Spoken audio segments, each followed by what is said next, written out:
Hello everybody, this is the Abbots address for Friday, June 12th, 2015. So Doan and I have returned from our travels to the Teachers Conference. The second of the two that we hit was the Generation X Dharma Teachers Sangha meeting. That's a group that meets every 2 years, and this time it was over in upstate New York. And it was a wonderful gathering. It's people that are supposed to be people that are lineage-holding teachers in some Buddhist denomination or sect or approach that were born between 1960 and 1980. There was, I don't know, about 50 of us that got together, something like that. There was probably about, 6 or 7 Zen people, give or take.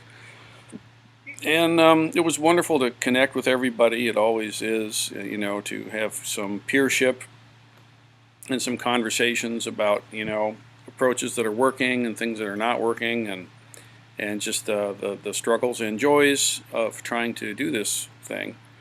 But as I reflect on the experience, it occurs to me that there's just not a lot of people that are actually doing the kind of effort that we're putting in here. A lot of beautiful things are happening, but the idea of a temple and a sangha and dharma school for kids and all these things that are just kind of the water we swim in here, it's not so common. Pieces of it. There's a whole lot of Vipassana or based or insight meditation based IMS or this kind of approach, different kind of mindfulness trainings, a lot of interest around those things, and lots of teachers. It seems to be that it's leave it there. There's a lot of people who are kind of getting certified in teaching that kind of approach, which has a lot of value and a lot of wonderful things to it. I enjoyed learning from a lot of those folks. But in terms of the Buddha Dharma of Zen, there's just not that many. It was interesting. There was a colleague from the Soto Zen Buddhist Association who was there, and this person had some demographic information about who the members are and so on. It turns out that there's something like about 100 full members, which means fully transmitted teachers, in Soto Zen. And it turns out that there's fewer than 10 members, full members, that are born between 1960 and 1980 in the Gen X group. Fewer than 10. And I knew that we were few, but I didn't realize we were that few. That's kind of amazing to me. I'm sure there's more, but I don't know how many more. And it feels kind of lonely. It feels kind of, spooky in a kind of a way, or strange. I've been training since the 80s, and then I kind of just assumed that there's a lot of folks out there doing this, but it's not the case. And it's kind of sad. When we got home, Dawn and I were, talking about that kind of thing a lot on the drive home, and we got home and looked. There's a website where all the folks who have the Harada Yasutani transmission are listed.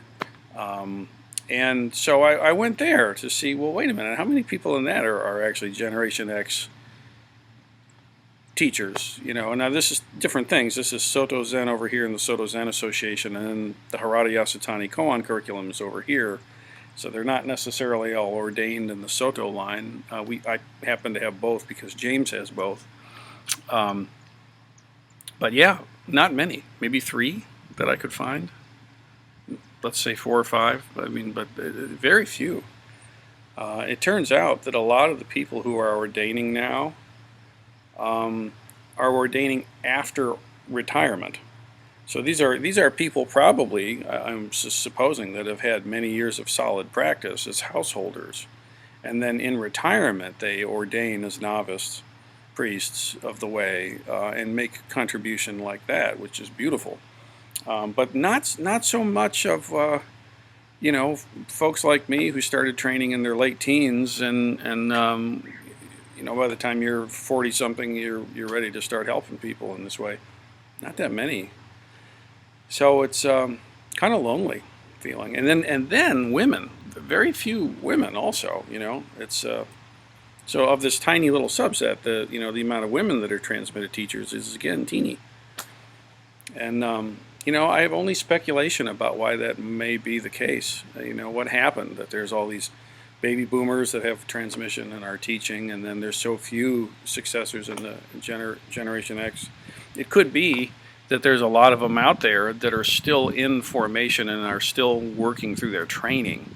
And so hopefully in the next 5 years or something like that, maybe 10, that these folks will start to pop up and be registered, which would be great. But on the whole, it makes me feel really, I don't know, I'd love to say inspired, but it's more like, there's a lot of weight, to what we are and to what we do. I have to say there's a lot of beautiful, wonderful approaches to the Dharma, and I'm extremely grateful to have the Soto practice and the Haradaya Satani Koan introspection in the same lineage and the same option of practice. And it's a very rare thing, a hell of a lot rarer than I thought. So what does that mean? Well, what that means, that means that we got to practice. We got to get our training going on, and we need to make sure that the Dharma is not withheld and not used as some kind of a social control. That the pathway to true practice and true realization is there, and also the pathway to recognition for those for whom that's true. So yeah, lots of integration going on and feeling our way through this. But what that really means is there's a Zazenkai tomorrow. Come and sit and dig into the deep depths and get into the true aspect of reality that we are, that we have, that we embody, and let's do it together. One thing I notice is that just Sangha is so important. I think too much of the older generation is a little bit individualistically oriented. Too many great heroes and not enough families. So let's do the work. Let's make it happen together. Zazenkai is tomorrow. We start sitting. It's easy. We start sitting at 9 at the temple. There'll be a break for lunch. People will go probably to the Tandoor at noon, and then the second half of the sitting will start around 2:30 or 3.